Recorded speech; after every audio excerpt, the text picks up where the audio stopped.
have to do the overdub. So I have to encode this thing twice.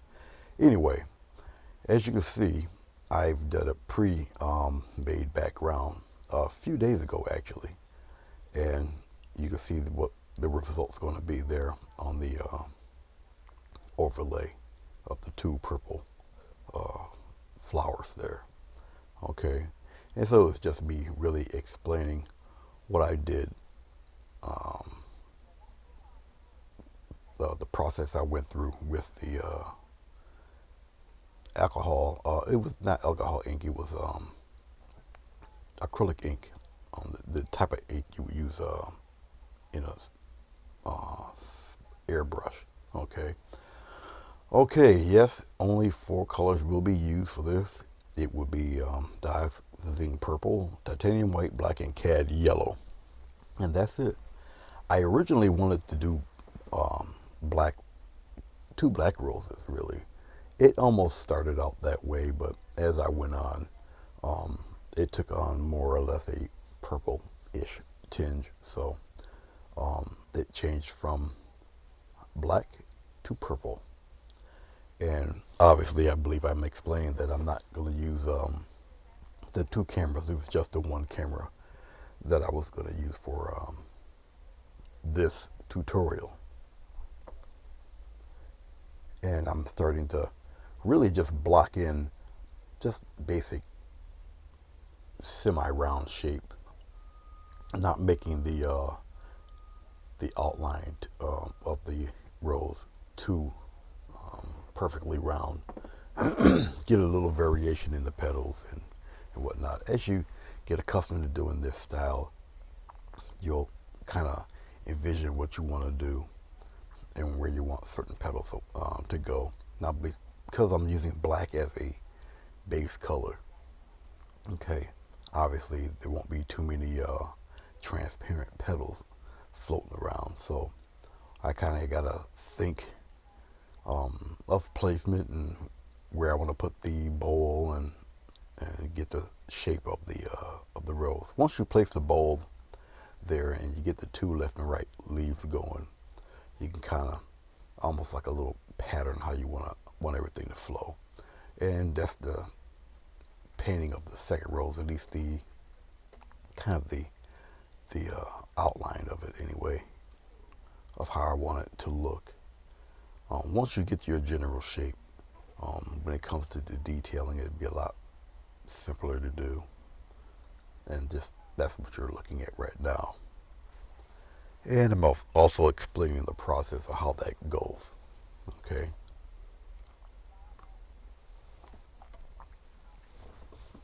And how I'm doing this is that since I already encoded the video, it's just playing through one of the VLC player, and I'm just looking at it and talking as you're looking at it and listening. And so once the audio's done, I have to just mix them both, put them both together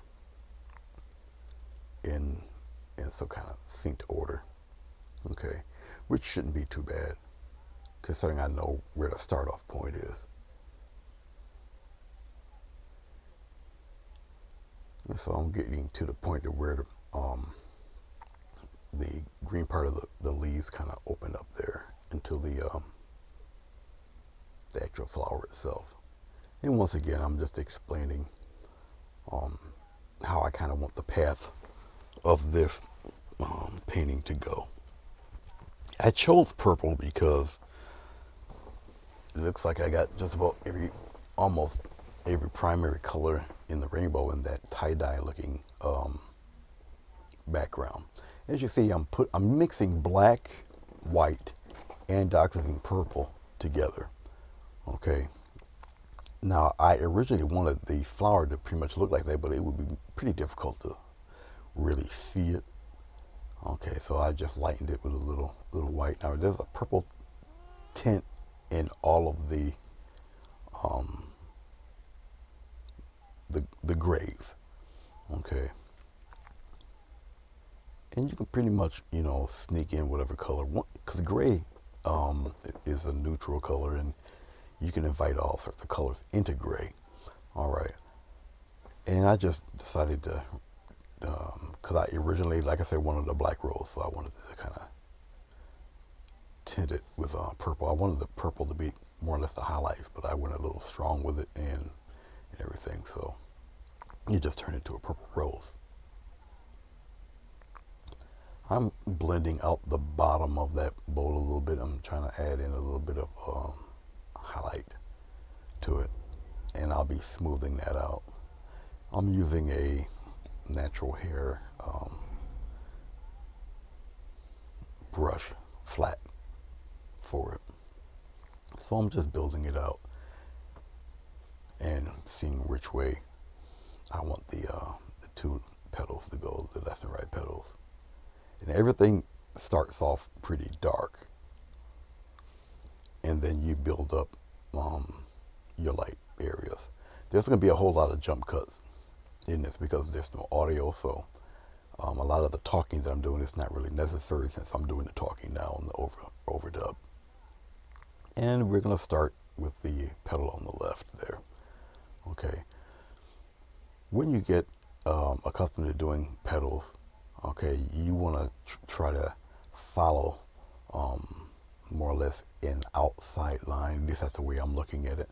So the line on the top there, where the brush is, see where it's going into the top of the bowl. That's where I kind of want the petal to look. And once again, you just look at a lot of roses, a lot of flower petals, the way they're shaped. I look at Jenkins' roses and how he did his. Okay, and there's a certain format that he does use in the introductory videos that he has produced, him and his wife, and they give you a basic setup on how to do the leaves. A very simple, like almost very simple rose pattern. And once you get accustomed to it, then you can add all sorts of petals to it, going in whatever direction you want. Because like I say, once you get accustomed to it, you'll envision what you want your rose to look like. And so I'm basically following that pattern. So that's what's going on.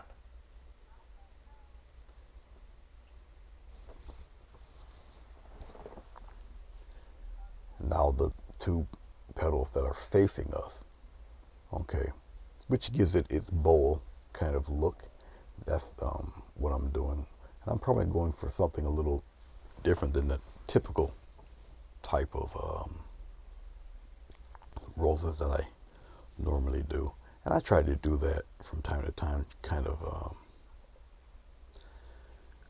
challenge myself and seeing what kind of pattern I can do. And once again, it's a lot of me discussing which way I'm going to go with the petals, and I'm explaining why I'm painting the petals in a certain way or a certain direction. And I'm probably mixing some lighter colors so I can start to flesh out those petals, because right now it just looks like very thick bunny ears. I'm starting off more or less probably with the middle petal first, and I'm explaining what direction I want to go with it. And here we go. And it's a slight push. Now there's an imaginary dot where you're aiming when you're doing the front petals. They got their own horizontal little perspective line, I guess I should say. Little vanishing point. Not a horizon line, it's a vanishing point. It would be in the center of that petal. And you just aim your strokes in that direction. Now the little striations that you see, you can either keep those or you can fade those away. It's your discretion of how you want your flower to look. And now I'm gonna try to get a pattern going to meet that line in there, and what direction I want the that line to take. And I'll start, as you can see, start fleshing out that upper petal to the left there. And you can start to see where the line is, where it's going to meet the direct front petal. And as I add more highlights, you'll see the direction of them. I'll be starting the one on the right here. I have to be self-conscious with this lapel mic. It's very sensitive. If you see actually how I'm sitting here in the chair, I'm in the main computer room looking at this, and the lapel wire is probably, it's got to be over 20 feet long. So I got it wrapped up twice, and it's a powered lapel mic, so pretty much it takes a one of those little tiny it's not, it's a little longer, a little thicker than a watch battery. You go to any kind of radio store or whatever, and you know, get one. This one, I haven't had to change the battery. I had this mic for a couple of years. I never had to change the battery yet. So they do last quite some time. And it's a pretty decent lapel mic. Like I said, it's extremely sensitive. So if someone knocks on the door and the dog barks, you're going to definitely hear it. And I'm just outlining where I want the flow of the eye to go, and just where the pedal, the flow of the pedals there. And you can see the sides and the front outline of the bowl is starting to appear. Now I'm doing the back pedals, to which you can kind of design in any way you feel. Okay, and I'm just getting the paint off the brush into the black there. When you do paintings like this, especially with acrylic dries flat, so it might look a little gaudy, might even look a little too bright, but you have to give it a chance to dry. Like I say, there'll be a lot of jump cuts. I'm putting in the lighter, somewhat lighter tones there. Kind of just separate the pedals. Whatever pedal you put in first is going to be overlapped by the second pedal. So you choose which pedal you want to put in first, which pedal you want to be behind the other. Okay. I'm using, the way I'm using the glycerin is that I'm just dipping the brush in the glycerin, and then I'm putting it in the paint. And like I said, it just helps it to flow and move around. You can blend a lot easier. Once you get accustomed to using that, now I use glycerin that works for me. If you're not able to get a hold of any glycerin, you can use any type of water soluble product. Okay, I mean, you can use anything from shampoo to KY jelly. Just add a little bit of water to it. Okay, then you put it into the paint, and like I say, it has to be water soluble, so it dries. Water soluble products, obviously, they dry through evaporation, not oxidation like oil paint. I'm putting in the lower inside pedals a little more purple. I think this is where I decided to keep them purple.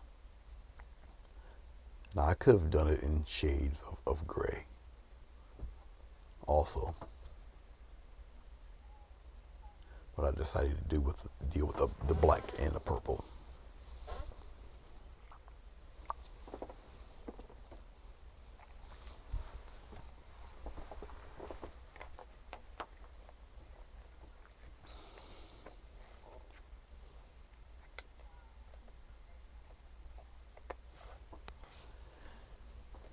Adding the highlights. One, it helps the viewer, you guys out, to see how these are done. Okay. And basically, the concept of how I do the floors is pretty much the same. And when I do these types of floors, I kind of like roses and irises and things like that because of the all of the petals.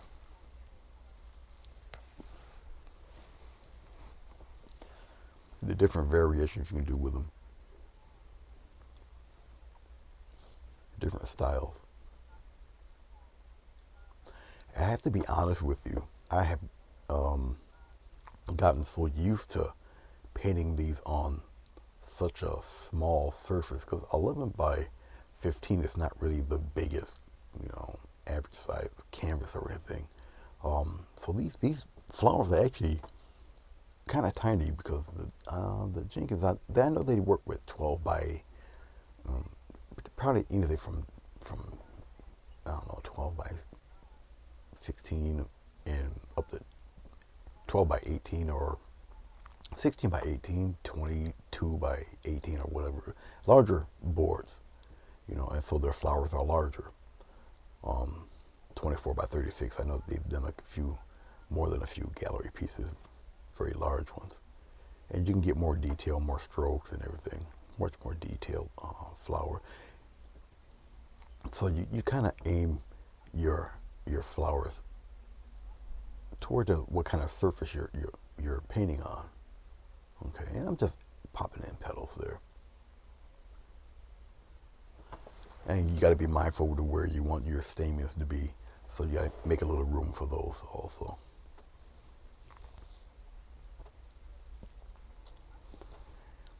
Now, as you see me putting in petals and fading in things, certain petals that need to be in the front will be highlighted. So they kind of stick out in front. So any brighter color will bring forward whatever subject you're painting on. Anything darker will obviously recede and go back.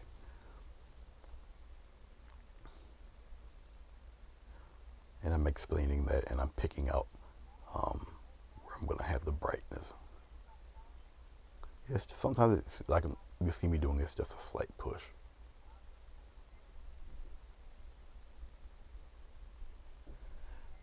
Now, the ideal way to do it is really not to have your brush leave the paper when you're doing that. But I'm so used to just lifting and then coaxing the brighter paint into the purple.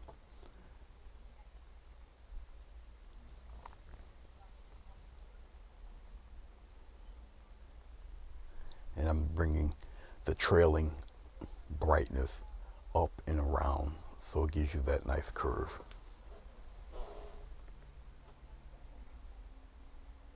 I can also tell when I don't have enough glycerin on it.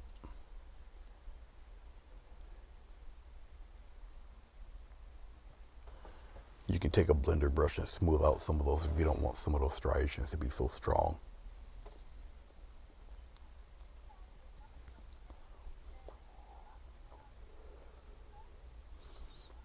It's very odd to do a voiceover because I don't believe I've done too many voiceovers for my work.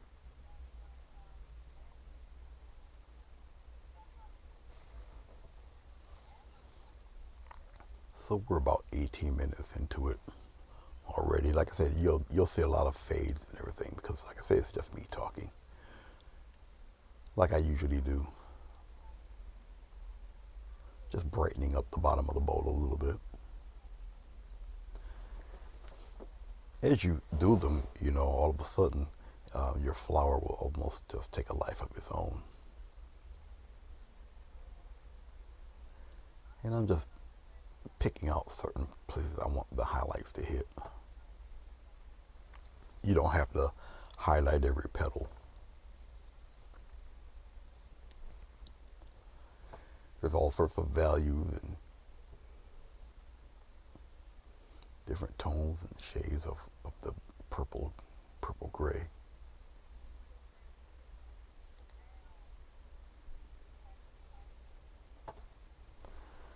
I'm also being very mindful, very careful of how much white to put into it because I didn't want to really change the colors. Now I'm going to darken a lot of those petals from the bottom. And here it comes.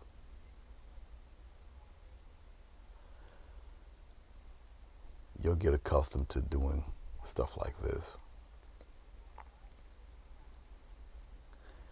And I must admit I went a little heavy on that one. And if you do, you can always reverse it and go back into the purple and bring it back into the black.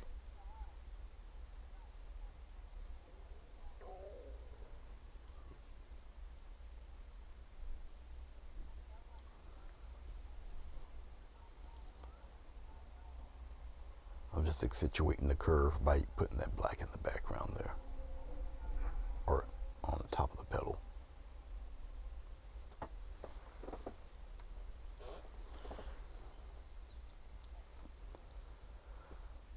So this is very odd seeing me do this, knowing that I'm doing this voiceover. Now I did this Monday night after the large pterodactyl painting, and I'm doing the voiceover on a Tuesday morning. I had to get everything set up for the voiceover. I'm using a separate unit for the audio. The way I got the computer set up, I can't do the voiceover in the actual encoding program. I think I had it shut off. So basically, I'm just gonna take the memory card, and I'll just put it in the computer and just upload it into the hard drive and do it that way. So yes, I have to redo this whole video over again, but with the audio. And on this computer, this video is just a hair over an hour. So it's going to take about an hour and 50 minutes for it to complete again. I saved all the original files, so it's really no problem.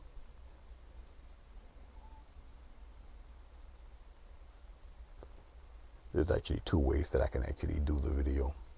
Because I have the original files with all the lettering and everything already on it, I didn't get rid of the original files, so they're already in there, and I saved it. So when I turn on the program, everything will just pop up. Or I can just delete that and just use this video and just put the voice over right on this video and encode it that way.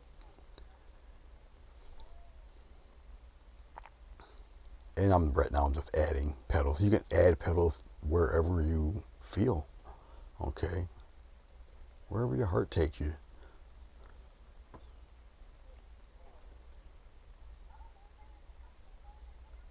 Obviously, the more pedals, the more fuller your flower will look. And so I had fleshed out the two pedals and just adding little highlights to them.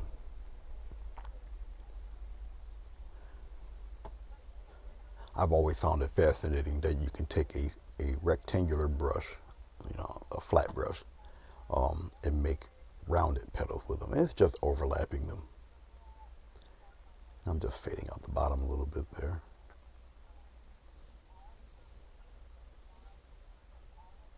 I'm using black just to assist the fade there.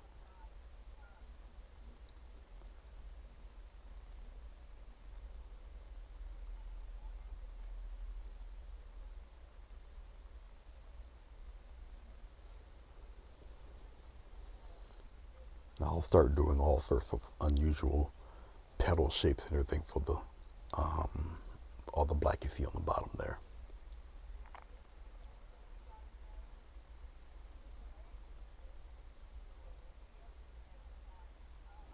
And I'm just picking and choosing where I want them to go.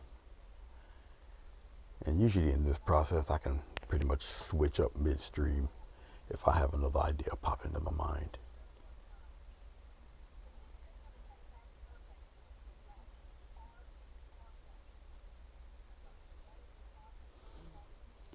Now keep in mind that when the paint's wet, it's a little shiny. As it dries, and it does dry quickly, it'll kind of fade out into the black there.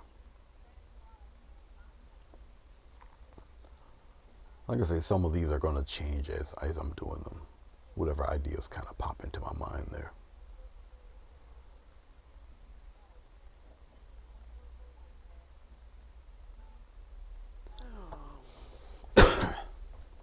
Sometimes when I do the strokes, they run into the other strokes I've done previously, but I kind of know where it's headed.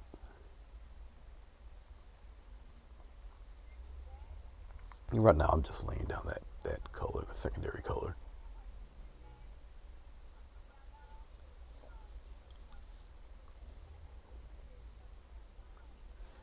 And I'm choosing what shade of the purple gray I want to use for the ones underneath. They don't necessarily have to be too bright.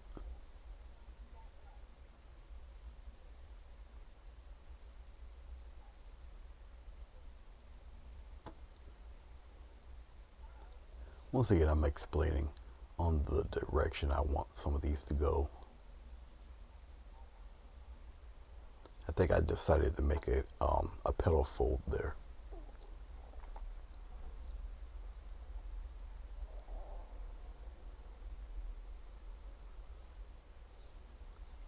This might be, nope, I didn't decide to go there yet.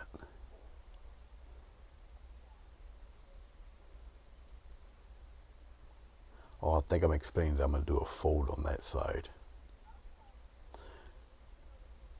So I think I decided to, is that black? Yeah, I'm going to put black in there just to get the other fold there.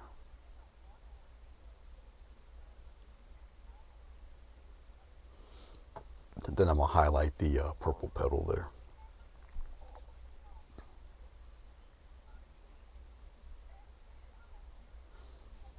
And it just gives the impression of a turned over, folded over petal.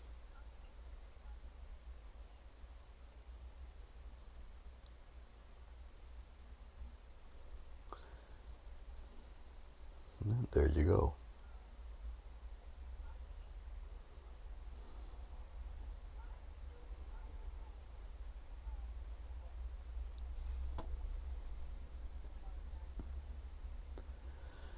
I'm just explaining that you don't have to highlight every single one. There I'm doing the outside folded petal on this one. A little rough on the top. I'm going to smooth it out on the bottom there.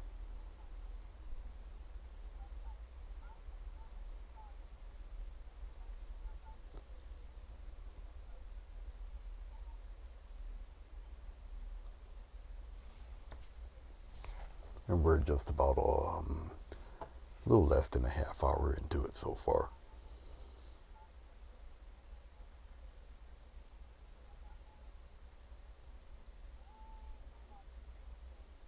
Little highlights there on the top part of the petal there.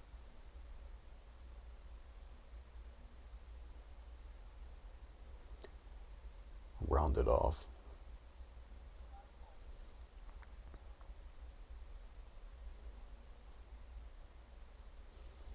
Going to be working on the other leaf. And you see that's a little more, it's got purple in it, but it's a little more on the gray side.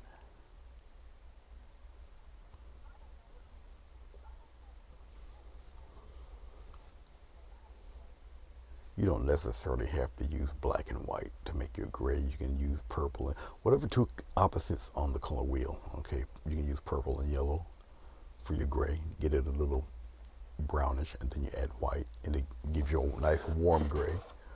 Or you can do the cool gray by using the black, white, and the purple.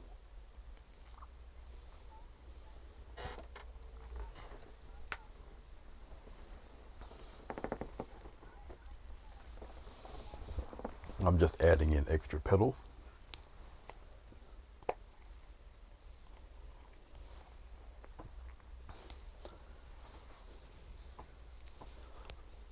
When I started my interest in florals, I wanted to do the roses because, you know, they're among the toughest flowers, I guess, to do. But I really like irises, and you would figure I would paint irises since I love them so much. But irises, I don't know. I just tend not to do too many of them, and I really should. I should concentrate on doing more of those. I can do these roses. I just like the folds and the way the irises kind of flare out.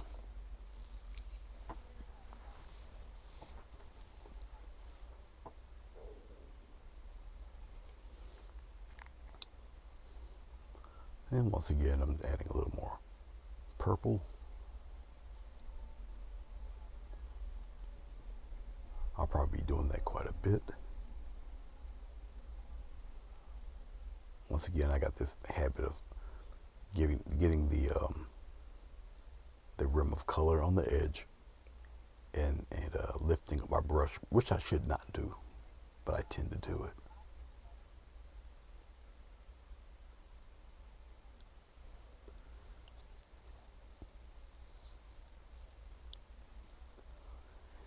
Just like anything that you have an interest in doing, the more you do it, the better, the more proficient you'll become at it.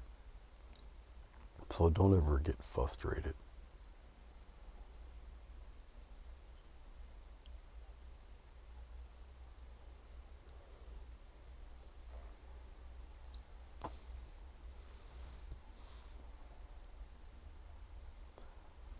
This microphone. Now I'm listening to myself with a pair of headphones on.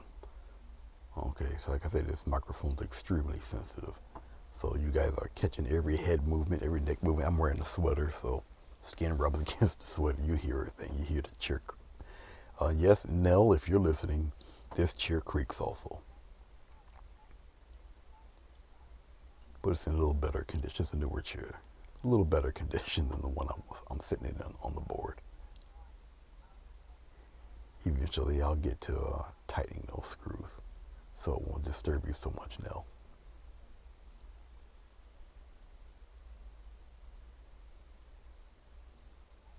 And adding little flares and little touches there. Okay.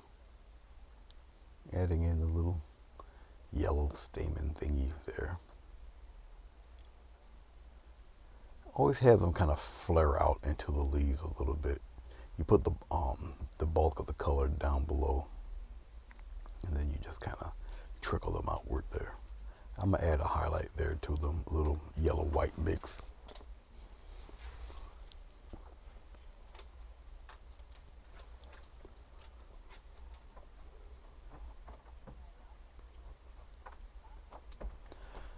My dog just stuck into the room just to go into his cage.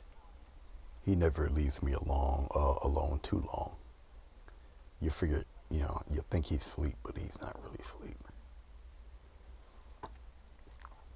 Just resting his eyes. Quite a few jump cuts. I think I'm going to work on this stem now.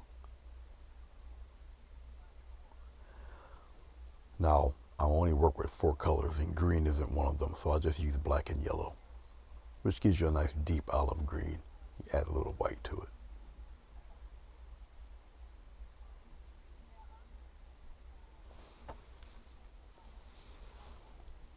Now you can barely see it because it's so dark. And plus, obviously, I'm using black as a base, so yeah. Once it dries, it's going to dry dark, and it's going to dry into the black, so get that appearance of it being even darker. No glycerin, just using all paint this time. I'll do that because I want the paint to dry. Then I'll just add more yellow and white to the mix just to brighten it up on one side.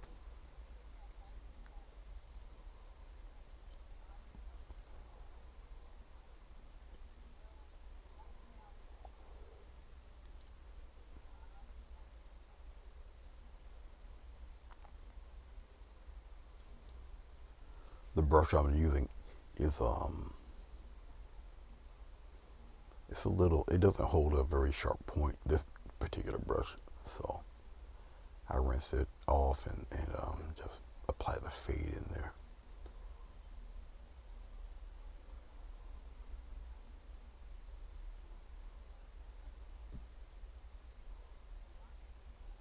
I'll be going back over the other side a little bit later to darken it.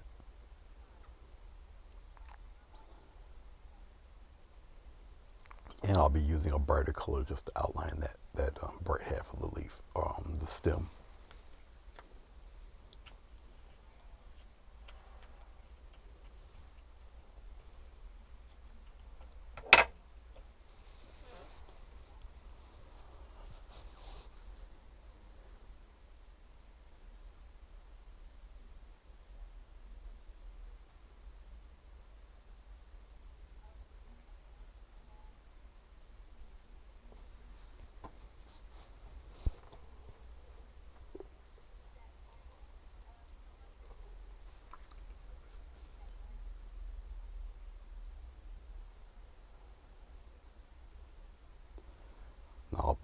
petal. These leaves that I'm doing, I'm not particularly too happy with. I should have made them a little rounder, and you'll see me go over them a few times.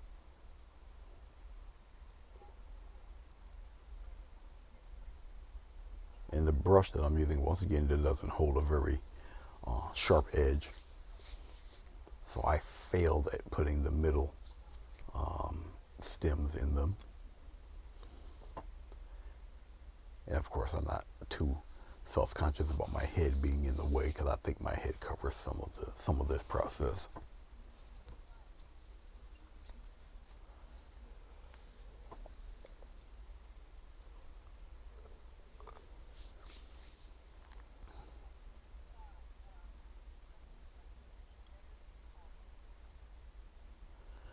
I'm just glad I took the automatic focus off, because it would, camera will focus on the closest object toward its lens, which would have been the top of my head.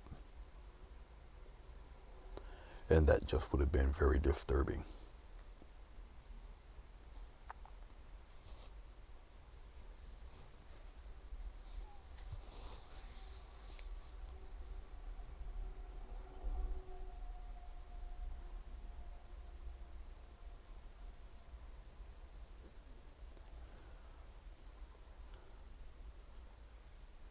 I think I'm going to lighten the color a little bit there. Yeah.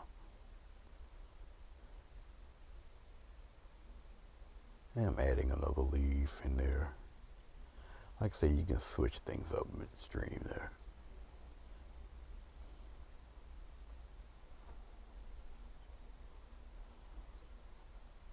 One thing I did forget about this painting is I forgot to put in the thorns. It's funny because I intentionally meant to put thorns in the stem, on the stem, but it just didn't come to my mind once I realized I didn't like my petals. But I tried to correct them.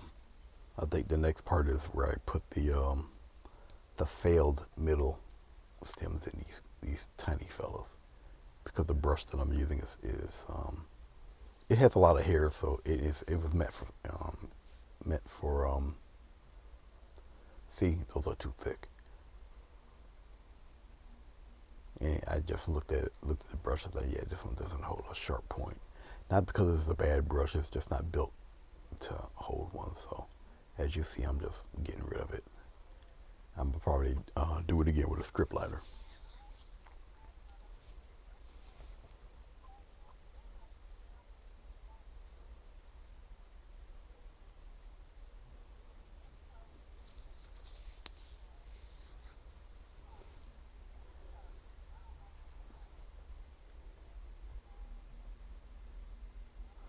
I'm actually amazed that this animal's actually not barking or doing anything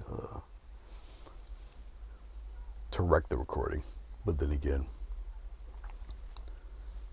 we're almost 40 minutes into it. We got 20 minutes. We'll see what happens.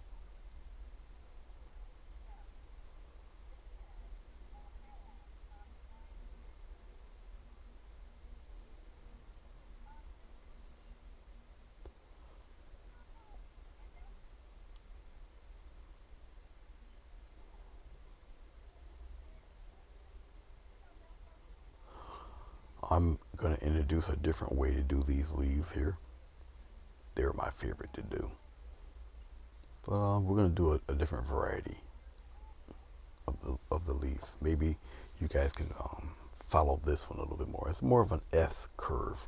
Okay, and once I do the initial placement of these fellas, maybe this version of these leaves, you'll be able to handle these a little bit better if you have a little trouble with the other way I've been doing them. Now I do these in sets of threes. I'm just checking my placement where I want the other leaf, because I like that little fold and that little gap of red in there. So, y'all just put the main block of color in. General lean triangle shape. Now I'm going to do an S stroke going from the outside, going inward. Okay. So this is a different variety of leaf. If I can get my head out of there. And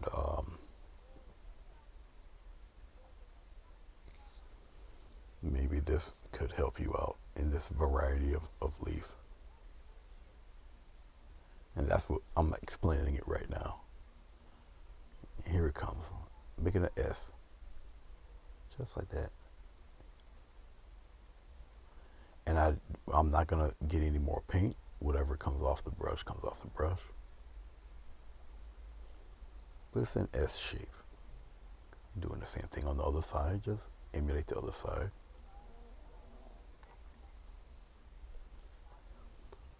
So maybe you might like the way this leaf looks. So give that a try.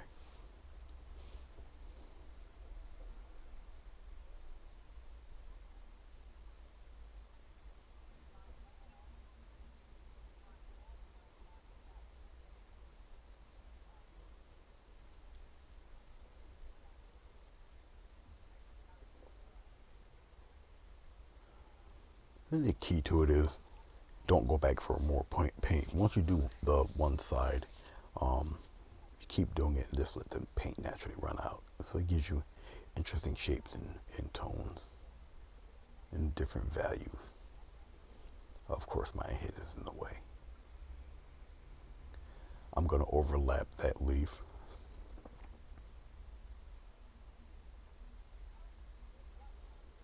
Of course, we'll be adding highlights and shadow size to these guys. I'm so sorry. Forgive me with my head being in the way like that.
As you can see, the higher the color value, the less of it you need. The brighter the highlight, the less you need.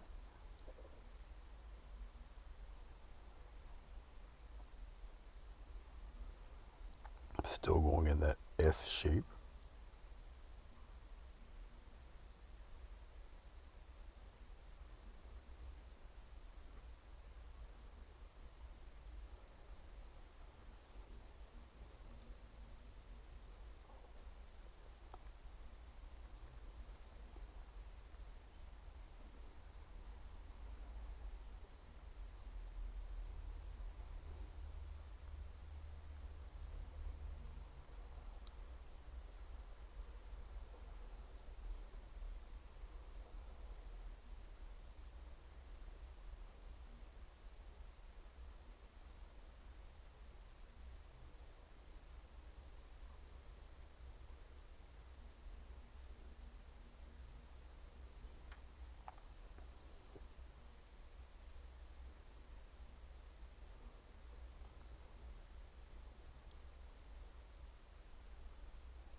I'm adding the little, now this is also your discretion, adding the little veins in the leaves.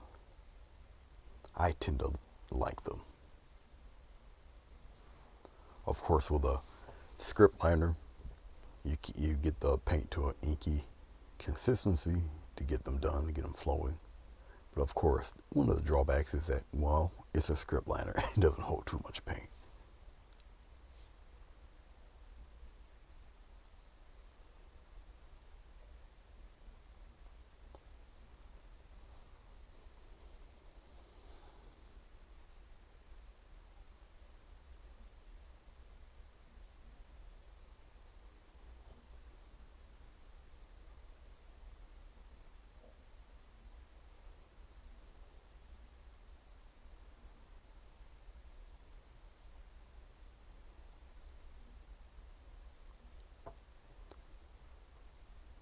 So don't ever be discouraged.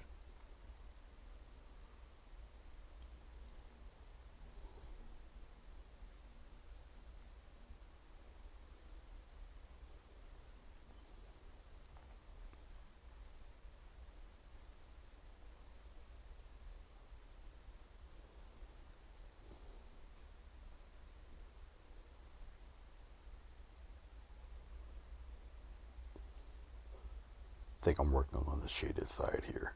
Just a little bit of purple and black.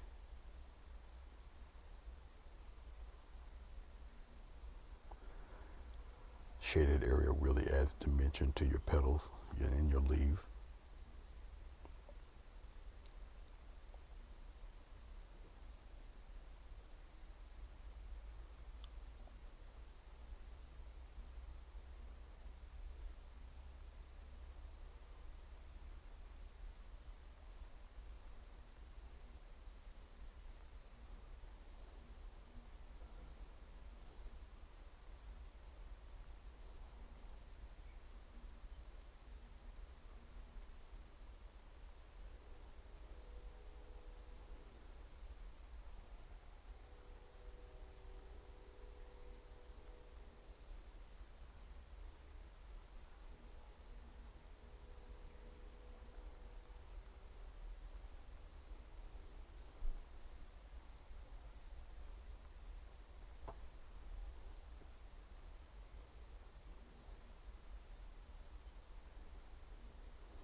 And now I'll be working on the top leaf here, the top rows.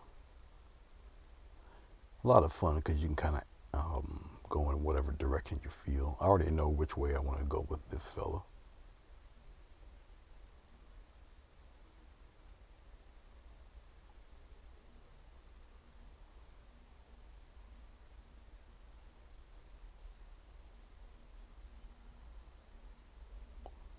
I'll be bringing some black, I think, back into this just to smooth it out, smooth the transition there.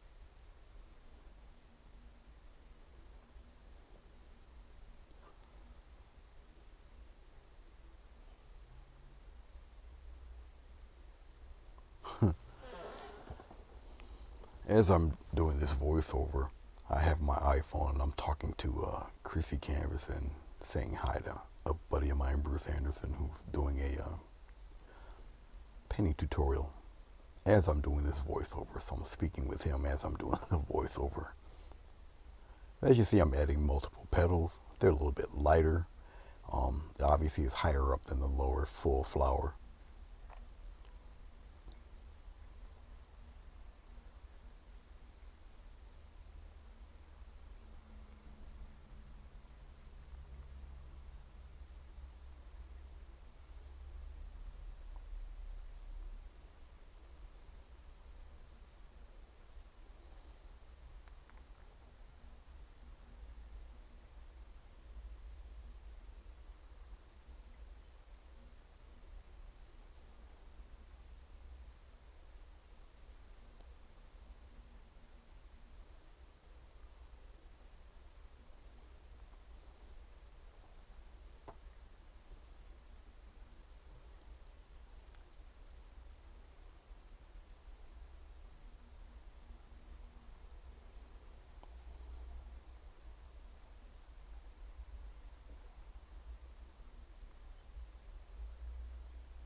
A buddy of mine from down under, Ian Harris, of course, he had to get in a quick jab about the length of my videos.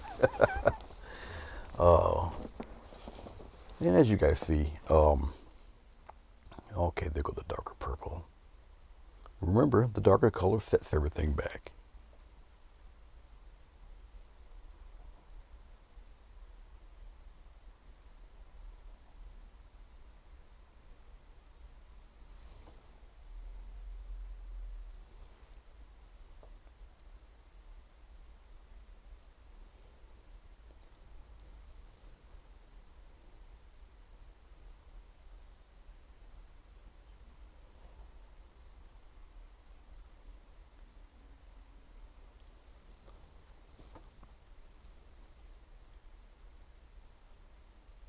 You know, it's funny when you look at things in hindsight. There's some things you could have, especially with this top flower, I could have smoothed it out a little bit better.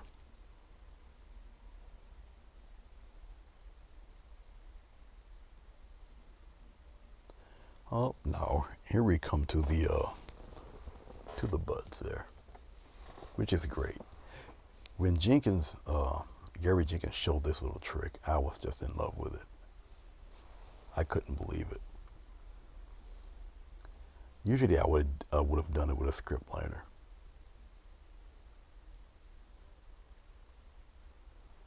Because it gives a thinner line.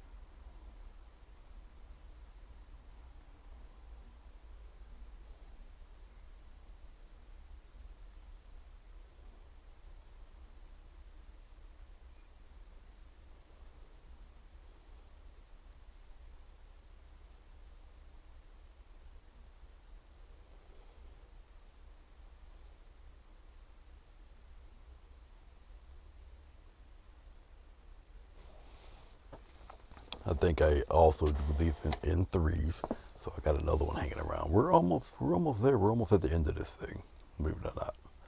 Like I said, this video relatively is it's a short one, adding some highlights to the vines there.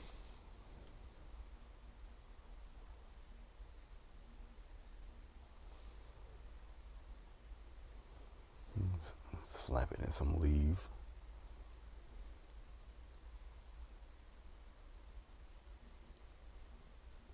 So whenever I do a floral, I'll try to sneak some of these in there. One, they're fun to do, and it adds to your painting.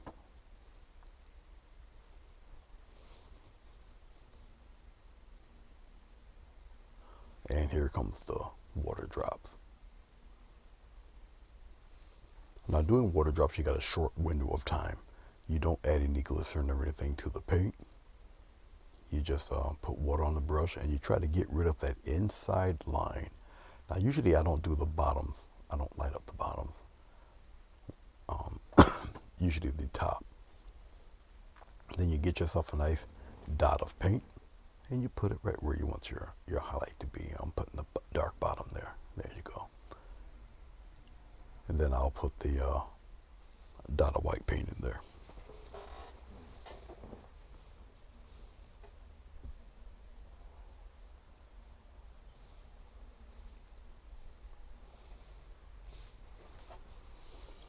I think my only regret, I'll do it later on, is that I needed to highlight that white edge a little bit more. And I just strategically place where I want the bubbles, the water droplets. I don't know why I call them bubbles.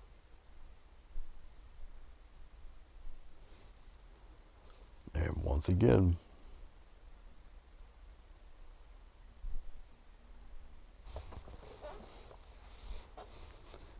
I think this one I went a little bit heavy on it.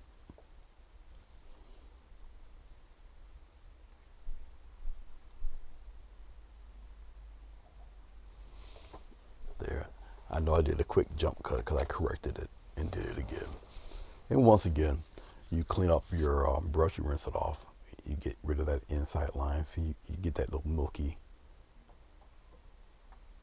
kind of effect there. And once it dries, it's a mixture of the milky white and the purple background. Okay. And then here comes the customary. Well, I think I put a dark bottom first, and then the dot comes later. And I'm just using a darker purple.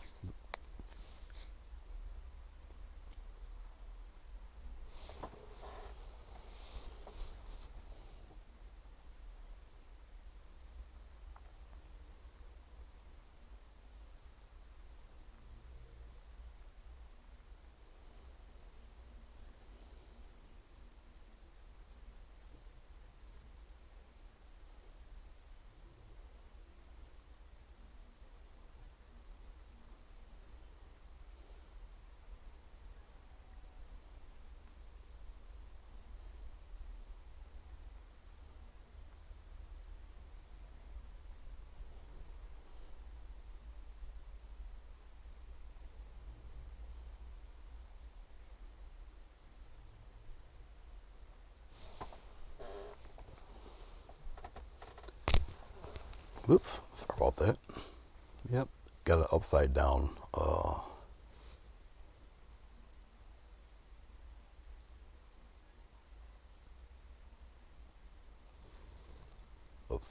bubble there.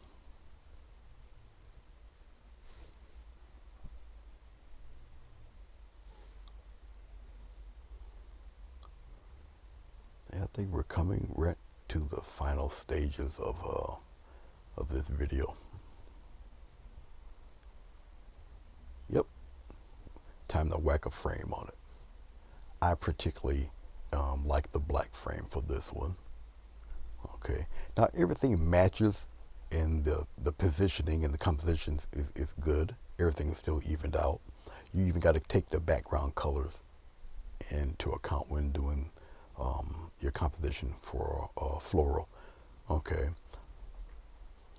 Now red is in the purple, obviously. Black was used in the purple. Green is the opposite of red. Okay, so everything flows and everything's in its harmony. And the black kind of brings out those colors of everything in the painting. Brown kind of I don't know, some people may like the brown frame, which I'm gonna show in a few seconds here. There we go. Now purple and the brown and the purple are related. Okay, so it still works. It's really up to you. I choose to put the inside white border in on the frame. Okay, it just breaks it up a little bit.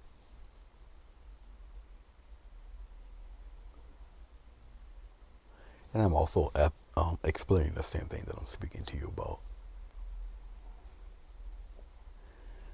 I think on this one, I used a thin Sharpie to sign it. Because like I said, I think it was probably approaching midnight when I was doing this.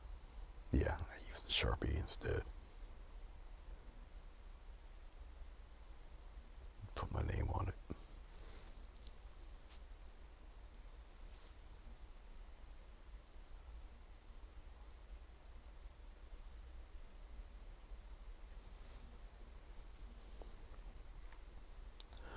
Well, guys, I do appreciate you watching the voiceover edition of Purple Royalty, or Purple Couple, whatever I call this thing. I titled this thing. I do appreciate it. And if you're so inclined, it will be showing up on the screen in a second or two. But the super chat is there. I do accept PayPal. And if you're interested in this painting, all you got to do is email me or message me on Messenger. I do have a catalog. It's a PDF catalog. I'll send you the link. It's just 2 of them.